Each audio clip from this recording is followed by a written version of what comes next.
Vamos só fazer um complemento, que eu vejo o pessoal fazendo comentários. Bom, eu achei o meu comentário de ontem muito bom, né? E o pessoal falando, não, porque eu não sei. Alguns até meio achando que o meu argumento realmente até vale alguma coisa, outros talvez eventualmente dizendo, não, porque nós prevalecemos e tal. Então agora eu vou trazer, apesar do meu argumento de ontem ter sido muito bom, eu vou trazer a prova cabal de que realmente pesava dúvidas sobre esse tema e de que eventualmente eu desconsiderei a questão de que o Novo Testamento poderia, em algumas condutas, trabalhar com a questão de revelar o pecado literalmente, portanto não trabalhar com o pecado por ignorância, mas que eu não acreditei nisso no sentido de que ou eu esqueci dessas ideias, ou eu achei que elas não eram importantes o suficiente para eventualmente descaracterizar essa natureza do Novo Testamento, justamente porque era uma doutrina diferente dos Dez Mandamentos e tudo mais. Né?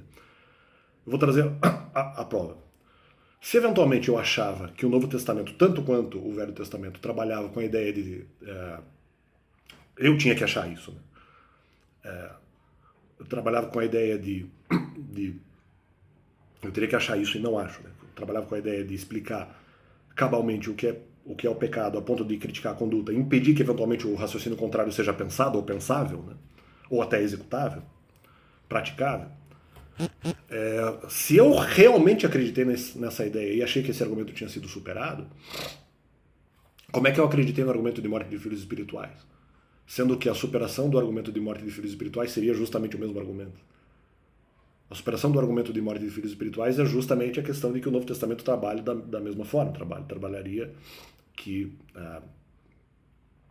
explicando ali o que é pecado e o que não é. Em relação a algumas condutas específicas que eu achei que o Novo Testamento trabalharia trabalharia também permitindo a questão, dizendo que o comportamento é correto, portanto permitindo o pecado por ignorância. Ou pelo menos com versos que de alguma forma aproximassem muito disso, que é justamente o que eu achava. Mas o Alex sabia eventualmente que havia versos que anulavam essa ideia. Ok, mas como é que eu acreditei na ideia de morte de filho espiritual que é superada por essa ideia?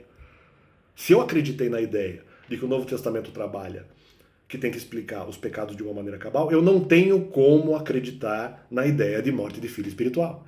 Porque essa ideia é a que impede, logicamente, a ideia de morte de filho espiritual. Se eu acreditei nessa ideia antes, como é que eu acreditei na ideia de morte de filho espiritual?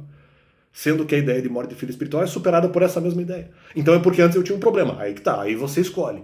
Ou é porque eu esqueci dos versos do Novo Testamento, mesmo sabendo deles, mas eu esqueci em 2021. Ou é porque eu sabia, mas achava que esses versos não suplantavam, não eliminavam a orientação geral, que eu entendia que era a orientação geral, e de certa forma até hoje entendo, que é a orientação geral do Novo Testamento de permitir determinados pecados por ignorância.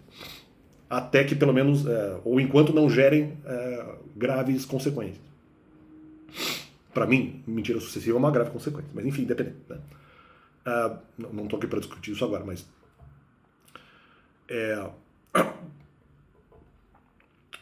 justamente a ideia de que supera a morte de filho espiritual seria justamente essa.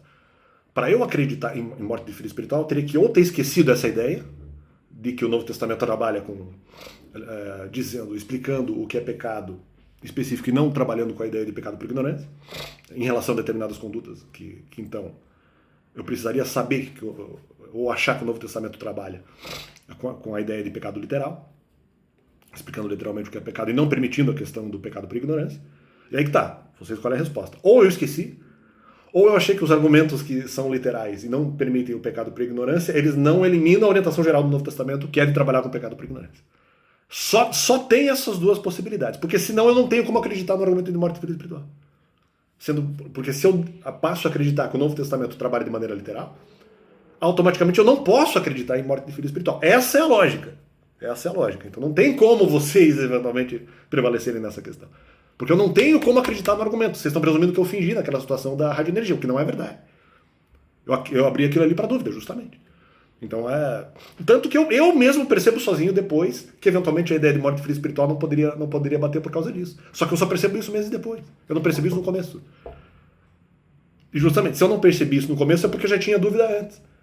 Por algum desses dois motivos. Ou por esquecimento, ou por achar que o verso literal não retira a orientação geral do Novo Testamento. No caso, não só por trabalhar com pecado por ignorância, mas por permitir liberdade às pessoas nesse sentido em relação a algumas condutas que seriam pecaminosas, né? Ou seriam assim reputadas. Então, fica esse complemento no canal. Não tem como, cara. Não tem como, porque eu não poderia ter acreditado na ideia.